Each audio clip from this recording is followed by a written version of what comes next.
U.S. Senator visiting a Las Cruces church today as it renovates its space in anticipation of refugees. Good evening, I'm Natasha Paloma. And I'm Daniel Marin. The senator says he wants to build more infrastructure in New Mexico to keep up with the migrant surges. KTSM 9 News reporter Tatiana Favela is live in Las Cruces with more. El Calvario United Methodist Church is preparing to shelter incoming migrants who are seeking asylum. Now, Senator Heinrich paying a visit today while addressing that there needs to be more infrastructure for these refugees. Our challenge is coming up with doing the work and the logistics of how you address refugees in a way that is responsible and humane and legal and orderly. Senator Martin Heinrich paying a visit to El Calvario Methodist Church in Las Cruces on Wednesday. We're going to build that capacity, and we're going to do it in a way that is humane and respectful. And I think that the tenor that this administration is setting is correct, but I want the urgency to be much more at the fore.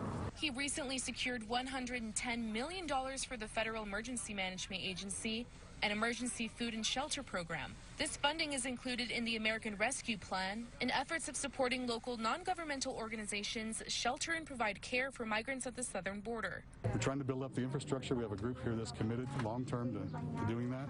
And so we hope to help with the senator to start building that New Mexican infrastructure so we can meet these contingencies as they come about every time. The executive director of El Calvario Immigrant Advocacy Center says the church will offer various services such as medical needs, clothing, social workers, and economic development. We spent about $100,000 this year so far in just getting prepared, getting things up to speed after the year. Heinrich says the focus in securing these funds in the American Rescue Plan is investing in more infrastructure, expertise, and local community partners addressing refugee surges. I play a role in how much money was put into the recovery plan.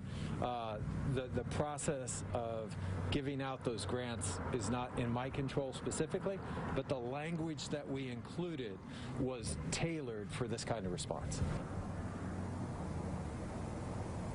El Calvario says that its normal occupancy holds 60 people, however, may start migrant intake at half of that number. The church also says that it'll build a separate intake for migrants that'll be outside in the parking lot where COVID-19 testing will also be available.